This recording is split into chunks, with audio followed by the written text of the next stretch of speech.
Okay, welcome to another episode of GeekOutdoors.com. As you probably saw by the title, I just bought a Windows laptop.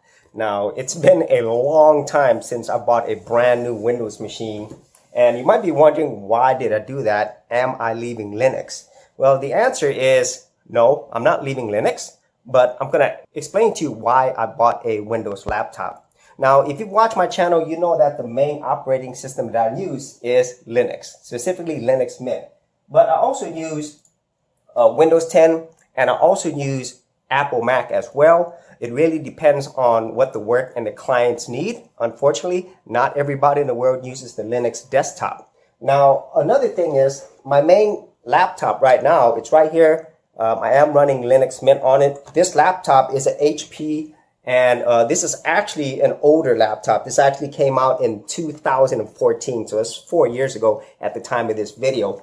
And also, the oldest laptop that I have that is still running Linux is this one right here. As you could probably hear this really loud fan. This is the Dell D810. This is from 2005. It was actually running Windows XP, and it also has, you can see right there, it was running, or it's still running Linux Mint 15, if I'm not mistaken. So it's extremely loud. So I'm going to go ahead and turn that off. But, well, it just turned off by itself. And so, why did I actually buy a Windows laptop? Well, as I just mentioned a little bit earlier, it depends on my clients and work's needs. And so there's certain applications that require that I have Windows, okay, or Mac.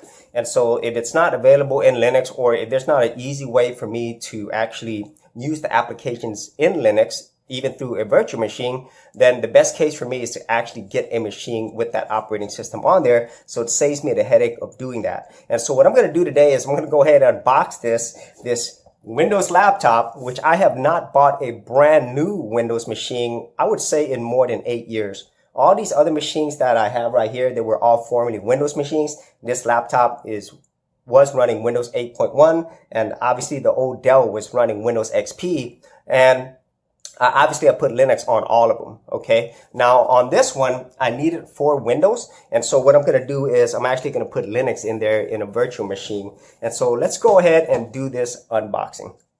Okay, so let's go ahead and get this Windows laptop open.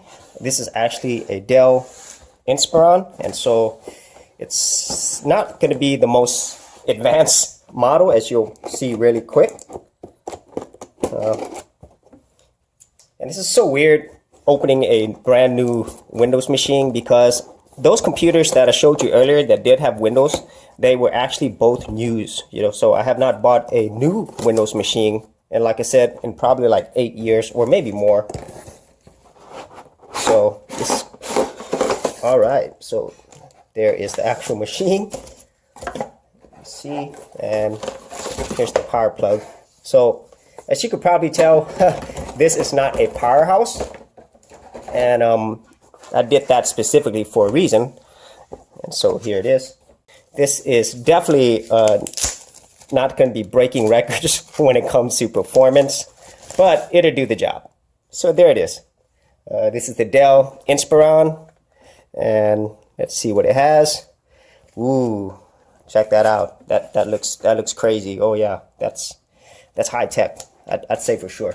And so let's go ahead and go over the specs of this monster of a machine. So it's a Dell Inspiron 11. It has a 11.6-inch display. It actually has 4 gigs of RAM. It does have a 32 gig. Well, it's not really a hard drive, but it's an SD card. And yeah, it's got an AMD processor. I'm not sure which model it is, but it does have an integrated AMD R4 graphics card, so maybe I could do definitely some retro games. So it has an AMD A6, okay, so that is an integrated CPU GPU. And in terms of everything else, there's not much here. It's got a USB headphone jack, thankfully, and USB HDMI. There is the SD card right there, and there's the power plug right there. And so, yeah, it's really nothing too spectacular, but, I needed it because there's certain applications that I need Windows for. Anna, and I'm here to help. little sign in here, a touch of Wi-Fi there, and we'll have your PC ready for all you plan to do. All right, I got the Microsoft EULA. Oh, I missed the EULA. Should I make Cortana my personal assistant? That's a no. Privacy settings, off. Relevant ads, of course. No, off. Yeah, so if it sounds like I'm being sarcastic, well, haven't had to do this for a while, and so I don't actually want any of that right there.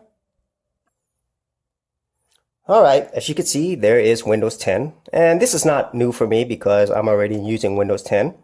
And so this is, I think, a good purchase in terms of just getting some things done on this platform, and I didn't have to spend too much money. This laptop is normally $199. I actually got it on sale for $129, so that's pretty cheap. And it does have a webcam here. I forgot to mention that. Now, one thing that does bother me about these new laptops, that I have not had to experience is there is no Ethernet port, and even on the more expensive ones, which is, to me, that's absolutely stupid. And so I'm going to have to rely on Wi-Fi or get some type of adapter. So basically what I'm going to do with this is, well, I'm just going to use it. But what I'm also going to do is I'm going to go ahead and put VirtualBox in here and install Linux Mint in here as well. So then I could still use Linux as the main thing I'm going to use. And then if I need to use things that require me to use Windows, then I'll just switch back to Windows. And so that's it for my unboxing of my Windows laptop that I have not purchased a brand new Windows laptop in so many years. And so, it is what it is. And so I wish that everybody was using the Linux desktop operating system. But until that day happens, or more realistically, until everybody uses stuff on the cloud, then operating systems will not matter at that point. And so if you had any thoughts on this, whether you are horrified by the fact that I have a Windows laptop or you understand where I'm coming from, then go ahead and leave that in the comments area below. And as always, if you did get value out of these videos, be sure to subscribe. And if you wanted to support my channel further, you could do that at patreon.com/Geek Outdoors. Hey geeks, if you are a creative geek like me and you actually wanted to learn how to create content on YouTube and other places on the internet, then join my Go Content Creators group where you would get access to 30 free videos and more continuing content for all their creative geeks out there. And the best part of it is all of this is free. All you have to do is simply go to the link below, head over to our page, and join my Go Content Creators group. Thanks a lot, and I will see you on the other side. Thanks for checking out this episode. And as always, if you like these videos, be sure to click on the subscribe button. And for full written content, audio content, and additional geek stuff, head over to geekoutdoors.com. And I'll see you outdoors on the very next episode.